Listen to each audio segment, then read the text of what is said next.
The European Union, and by extension certain global powers, join forces together to undermine the incredible strides made by the Chinese electric vehicle industry. The current allegations put forth by the European Union suggest a blatant act of protectionism, a move that could destabilize global economic relations and distort the free market. To frame the issue, let's pose a question. Why, after witnessing China's rapid rise in the EV market, is there a sudden outcry from Western powers, particularly the European Union and the US, with an emphasis on Germany and France? From the outset, the European Union's investigation into China's support for its EV industry seems more like an attempt to protect its own domestic market rather than fostering fair competition. This wasn't done to Tesla and other American EV brands in Europe, but they are targeting Chinese brands to slow down the growth and end China's EV dominance. Is this even possible? While the European Union claims concerns about flooding the European market in China's state subsidies,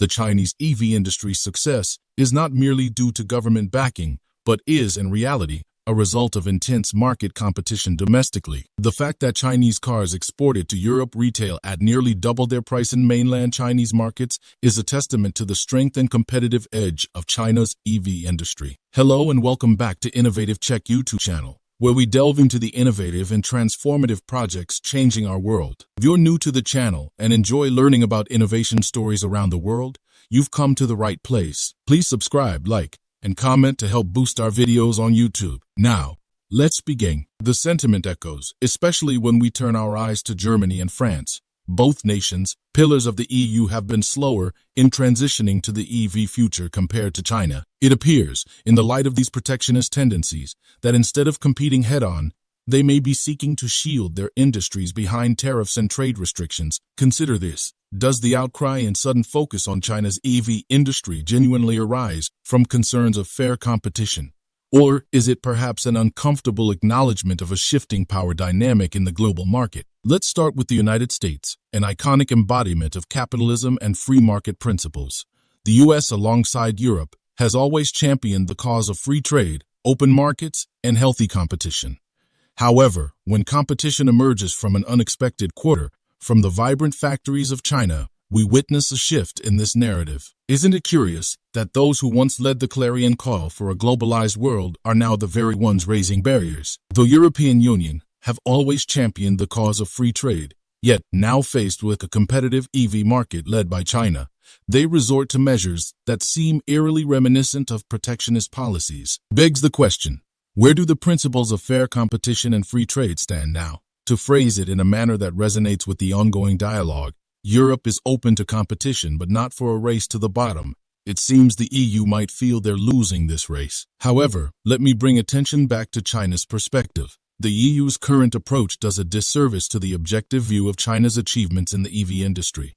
Instead of acknowledging China's prowess and seeking collaborative solutions, we see attempts to curtail its growth. One of the justifications cited for this protectionism is the need to safeguard national industries. Germany's automobile sector, a giant in the global arena, fears becoming dependent on Chinese EV technology. Yet let us not forget, German companies produce a large number of vehicles in China for the Chinese market. Is it not hypocritical to enjoy the fruits of a nation's market while simultaneously criticizing its advancements? Furthermore, there's the argument that the EU wants to undertake the green transition on its own terms.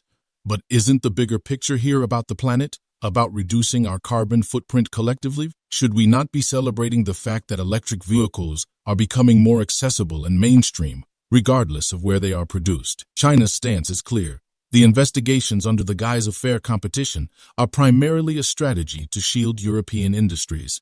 The European Union's claim of huge state subsidies has been countered with the fact that Chinese EVs exported to Europe retail at nearly double their prices in mainland China, highlighting the competitiveness of the Chinese industrial supply chain. The EU's probe isn't just a potential hindrance to China-EU economic ties. It's a barrier to the world's transition to greener technologies. If you are enjoying this video so far, please don't forget to subscribe, share the video, and comment. It's worth emphasizing how Europe's historical dominance in the automotive industry is now juxtaposed with an emerging insecurity. Since the inception of the automobile, Europe, and particularly Germany, has been at the forefront of innovation, production, and global sales. Iconic brands like Mercedes-Benz, BMW, and Volkswagen not only symbolize German engineering prowess, but also the European dominance in the sector. Yet the very nations that pushed the boundaries of innovation now appear threatened by an Eastern powerhouse taking the lead in the next technological frontier. The global transition to greener technologies isn't a luxury, it's a necessity. Yet it seems the race to achieve this transition has been mired in politics and economics. The European Union, a major advocate for the Paris Agreement and a stalwart of environmental conservation, seems to be faltering in its commitment. Isn't it counterproductive to hinder another nation's progress in the green tech realm, especially when that progress aids in the collective goal of carbon neutrality? The answer is apparent.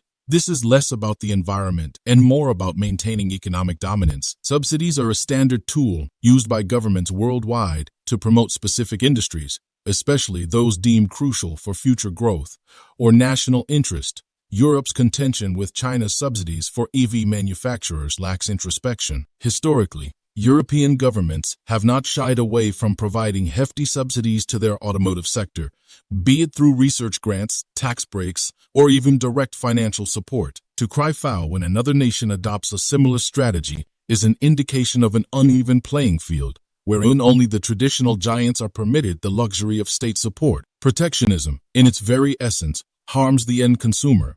By placing barriers on Chinese EVs, the European Union not only slows down the pace of EV adoption, but also robs its citizens of affordable electric mobility options.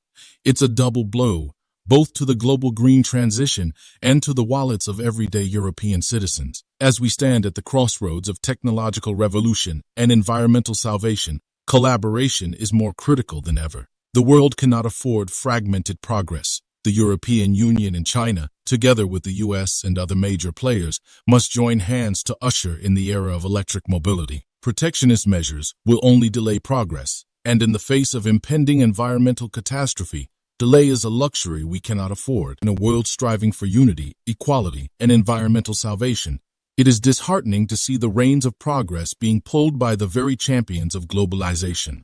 This critique is not just a call to reevaluate the European Union's decision, but also a plea for introspection. The future is electric, but it needs to be inclusive, cooperative, and devoid of misplaced insecurities. Thank you for your attention, and I welcome your thoughts and questions on this complex and vital subject. Do you want to watch more videos like this one? If yes, please like and share the video and subscribe to get exclusive videos about how phenomenally China is developing and growing its influence. Your subscriptions and likes motivate us to generate more content, so please keep supporting us. Check out this video showing on your screen right now, and I will see you on the other side.